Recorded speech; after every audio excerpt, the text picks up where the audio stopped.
எனக்கு துளியும் சம்பந்தம் இல்லாத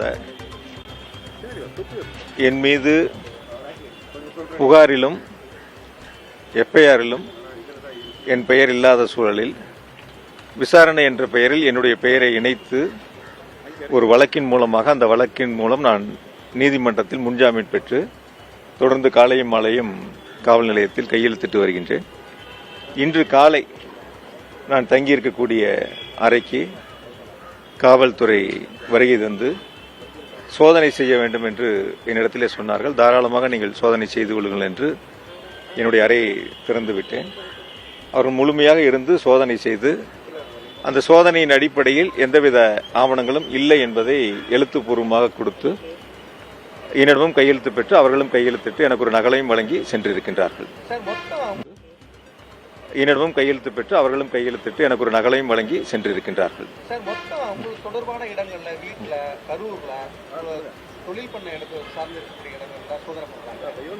இதுக்கு முன்னாடி அமலாக்கத்துறை சோதனை பண்ணிருக்காங்க. மீண்டும் லஞ்சத்துறை சோதனை பண்றாங்க. இதை எப்படி பாக்குறீங்க? அதாவது இப்போ 10:30 மணிக்கு நான் கையெழுத்து போட்டிருக்கணும், போடலை. பட் அவங்க சோதனைக்கு வந்ததுனால நான் போடலை. இப்போ சோதனை முடிஞ்ச உடனே அவங்க புறப்பட்டோடனே நான் இப்போ கையெழுத்து போட வந்துட்டேன்.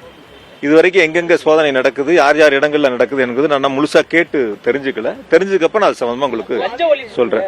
இப்போ வழக்கு பதிவு பண்ணிருக்காங்க. அதே மாதிரி முன்னாள் எம்டி உட்பட 4 பேர் சொல்றாங்க.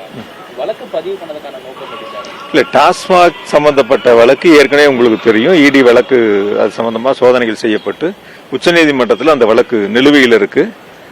அந்த வழக்கு நிலுவையில் இருக்கும் போதே இப்ப தமிழ்நாடு அரசு நம் காவல்துறை இந்த மாதிரி ஒரு வழக்கை பதிவு செய்ததா சொல்லியிருக்காங்க. இனி நான் சட்ட வல்லுநர் எங்களுடைய மூத்த வழக்கறிஞரோட கலந்து பேசி இது குறித்து அடுத்த கட்ட நகர்வு குறித்து முடிவெடுக்கணும். இந்த வழக்குல எஃப்ஐஆர் இல்லன்றீங்க, ஆனா முன்ஜாமீன் எடுத்துட்டீங்க. அடுத்து லஞ்ச ஒழிப்புத்துறை ஏற்கனவே இடி இதை எப்படி நம்ம எனக்குன்னு மட்டும் இல்ல, பாப்பீங்க கொஞ்ச நாளா உதாரணத்துக்கு எங்களுடைய மூத்த அமைச்சர்களாக இருக்கக்கூடிய நேரண்ண வேலண்ண உள்ளிட்ட பல மூத்த அமைச்சர்கள் மீதும் பல்வேறு தரப்பினர் மீதும் புகார்கள் பெறுவதில் அந்த அரசு ரொம்ப முனைப்பா இருக்கு. ரொம்ப நாள் பார்ப்போம் எப்படி போகுது என்னன்ட்டு. என்னை பொறுத்த வரைக்கும் நான் உங்ககிட்ட ஒன்று தெளிவா சொல்றேன், மடியில கனம் இல்ல, வழியில பயம் இல்ல. அதனால எந்த வழக்கா இருந்தாலும் சரி, எப்படிப்பட்ட சோதனையா இருந்தாலும் சரி, நாங்க நேரா நின்று தைரியமா எதிர்கொள்வதற்கு தயாரா இருக்கோம்.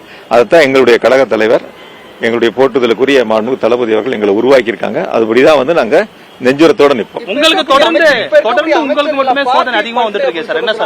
சந்திப்போம் சார், சோதனைகள் சந்திச்சுதானே ஆகணும். தைரியமா சந்திப்போம், சோதனைகளை எதிர்கொள்வோம், சோதனையில வெற்றி பெற்று வருவோம். இருக்கக்கூடிய அமைச்சர்கள் பார்ட்டி ஃபண்ட் ஒரு போனுச்சு, அதை தடுக்கத்தான் தொடர்ந்து நாங்க லஞ்சத்துறை மூலமா சோதனை செய்யறோம் அப்படின்னு ஒரு தகவல் சொல்றாங்க சார். இதெல்லாம் சட்டமன்றத்திலேயே பேசப்பட்டு எங்களுடைய எதிர்க்கட்சி தலைவர் மிக தெளிவாக அதற்கான விளக்கங்களையும் கேட்டிருக்காங்க. இது பொதுவெளியில் அவங்க பேசுறது, பொதுக்கூட்டத்தில் பேசுறது, அவங்களுடைய சமூக வலைத்தள பதிவிடுறதெல்லாம் கேள்வி கேட்டு நம்ம அதுக்கு பதில் சொல்ல வேண்டிய அவசியம் கிடையாது. அதனால இன்னைக்கு நடந்திருக்கக்கூடிய சோதனைகளை பொறுத்த வரைக்கும் நான் எங்களுடைய வழக்கறிஞரோட பேசி அடுத்த கட்ட என்ன நடவடிக்கை எடுக்க போறோங்கிறத நாங்க செய்ய போறோம்.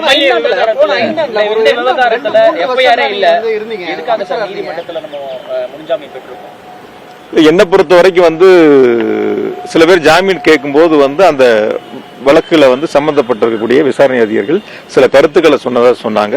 அது இல்லாம தேடி வந்ததுனால எனக்கு வீட்டுல சம்மன் கொடுத்தாங்க இல்லையா, அதனால அந்த சம்மன் அடிப்படையில தான் நான் போய் முன்ஜாமீன் கேட்டு வாங்கினேன். திரும்ப இதெல்லாம் முடியட்டும், ஒன்றும் அவசரம் இல்ல, டைம் இருக்கு. பொறுமையா நம்ம என்னென்னலாம் தொடர்ந்து வருதுன்னு பார்ப்போம். பார்த்து நம்ம சட்டப்படி எப்படி எதிர்கொள்றோங்கிறது நான் உங்களையும் சந்திக்கிறேன். நன்றி. போதும், இன்னைக்கு போதும்.